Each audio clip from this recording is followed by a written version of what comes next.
শুভেচ্ছা বিনিময় করতে গেলেন সস্ত্রীক।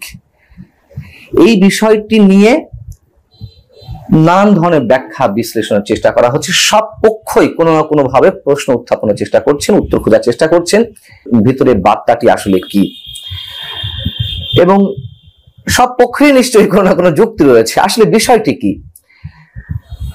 ঈদের আগের দিনই জাতির উদ্দেশ্যে ভাষণের মধ্যে প্রধান উপদেষ্টা যে মেসেজগুলো দেওয়ার চেষ্টা করেছেন এবং স্পষ্টতই 2026 এপ্রিলের মধ্যে যে নির্বাচনের তিনি ঘোষণা দিলেন এবং করিডোর ইস্যুতে, বন্দর ইস্যুতে কথা বললেন, বন্দর বিদেশিদের হাতে তুলে দেওয়ার বিরোধিতা যারা করছেন তাদেরকে প্রতিহতে ডাক দিলেন, করিডোর নিয়েও তিনি যারা গুজব সৃষ্টি করছেন তাদের বিষয়ে কথা বললেন। এবং সেই জায়গা থেকে আমি প্রথমেই প্রশ্ন তুলেছিলাম, তিনি কি সেনাবাহিনী এবং বিএনপির মতো রাজনৈতিক দলগুলোকে প্রতিহতে ডাক দিচ্ছেন? তিনি স্পষ্টত বিভাজনের সৃষ্টি করছেন কিনা? সেই জায়গা থেকে এক পক্ষ প্রশ্ন তুলছেন যে এত বড় ঘটনার পরেও, এবং একই সঙ্গে একটু বলি যে তিনি যে জাতির উদ্দেশ্যে ভাষণ দিবেন, কি বলবেন, এটা তো নিশ্চয়ই আমরা সাধারণ মানুষ জানতাম না।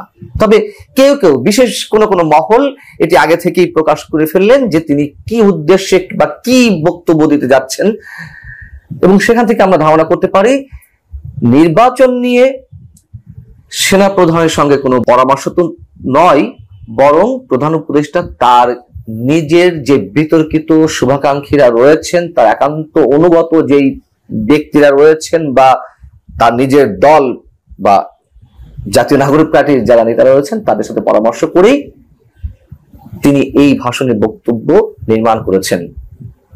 কিন্তু সেনাপ্রধানকে জানেন, এবং সেনাপ্রধান তো এর আগে বলেই রেখেছেন যে সেনাবাহিনীকে অন্ধকারে রেখে রাষ্ট্র তার বিভিন্ন সিদ্ধান্ত নিচ্ছে, রাষ্ট্র বলতে প্রধান উপদেষ্টা, সরকার। এত কিছুর পরে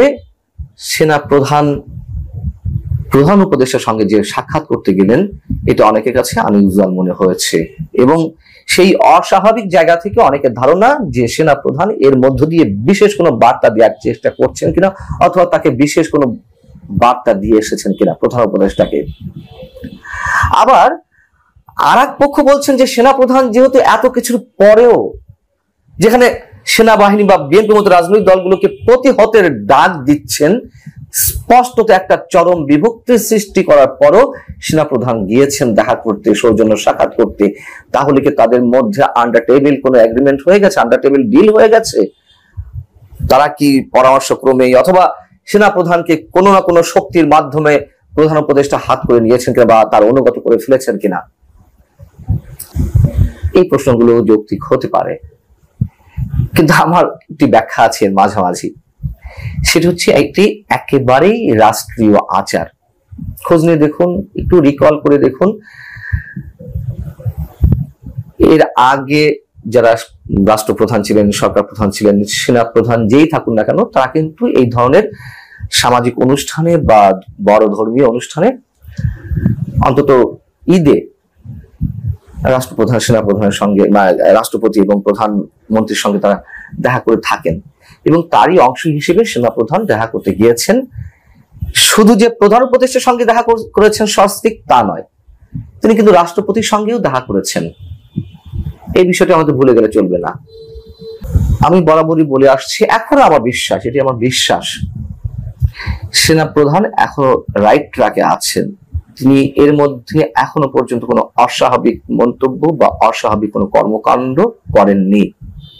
যদি বলেন যে 21শে মে তিনি কিভাবে রাজনৈতিক এই বক্তব্যগুলো অফিসারদের উদ্দেশ্যে অ্যাড্রেস করলেন, নির্বাচন ইস্যুতে, করিডোর, বন্দর ইস্যুতে, অবশ্যই তিনি করতে পারেন। তার কারণ তিনি, আবারও বলি, তিনি নিজের কাঁধে তুলে নিয়েছিলেন সব দায়িত্ব, তার উপর আস্থা রাখার কথা বলেছিলেন, মানুষের জানমালের দায়িত্ব তিনি তুলে নিয়েছিলেন, এবং অবশ্যই দেশের গণতান্ত্রিক প্রক্রিয়া উন্নতিকরণের জন্য তিনি যা যা করার করবেন এমন প্রতিশ্রুতি দিয়েছিলেন। যদিও মানুষের মধ্যে এর মধ্যে একটা হতাশা তৈরি হয়েছে যে সেনাবাহিনী ম্যাজিস্ট্রেসি পাওয়ার থাকা সত্ত্বেও কেন এখনো পর্যন্ত মব চলছে। সেই মবকে অ্যাড্রেস করেও 21শে মে তিনি কথা বলেছেন। তারপরেও কিছু কিছু জায়গায় মব চলেছে, এটি সত্য কথা। সেই জায়গা থেকে অনেকে হতাশা ব্যক্ত করতেই পারেন, কিন্তু সেনাপ্রধানের অনেক কিছুতেই ইনভলভমেন্ট অন্য সময় হলে আমাদের অস্বাভাবিক মনে হলো, এই সময়টির জন্য স্বাভাবিক। দেশটি যেহেতু একটি টালমাটাল অবস্থায় রয়েছে, অস্বাভাবিক অবস্থায় রয়েছে, সেই জায়গা থেকে আমি বলবো যে সেনাপ্রধান আনন্দে গদগদ হয়ে তার সঙ্গে ভাব করার জন্য যাননি, অথবা কোনো প্রকার থ্রেটের বার্তা দেওয়ার জন্য তিনি যাননি। তিনি কেবলমাত্র রাষ্ট্রীয় আচারটি পালন করেছেন। বরং প্রধান উপদেষ্টা স্পষ্টত জাতির মাঝে বিভক্তি সৃষ্টি করছেন। তিনি তার প্রতিহিংসার যে চরিত্র সেটি স্পষ্ট হয়ে সবার সামনে প্রকাশ করছেন। এবং কিভাবে তিনি বলতে পারেন, আবারও বলি, যারা বন্দর বিদেশিদের হাতে তুলে দেওয়ার ক্ষেত্রে বা তাদের হাতে পরিচালনার জন্য সিদ্ধান্তের ক্ষেত্রে বিরোধিতা করছেন, তাদেরকে প্রতিহত করুন। এবং তিনি যুদ্ধের ডাক না দিলেও বারবার যুদ্ধাবস্থার কথা বলছেন, যুদ্ধ তিনি বাধাবেনি, এটুকু অনেকের মধ্যে ধারণা প্রতিষ্ঠিত হয়েছে। কেন বাধাবেন তারও ব্যাখ্যা এর মধ্যে অনেকবার দেওয়া হয়েছে। আমরা বরং অন্যদিকে একটা দৃষ্টি দিতে পারি। এটি নিয়ে যেহেতু আলোচনা হয়েছে আগে, তারপর একটু মনে করে দিই, বরং রাষ্ট্রপতি অনেকটা গৃহবন্দী অবস্থায় রয়েছেন।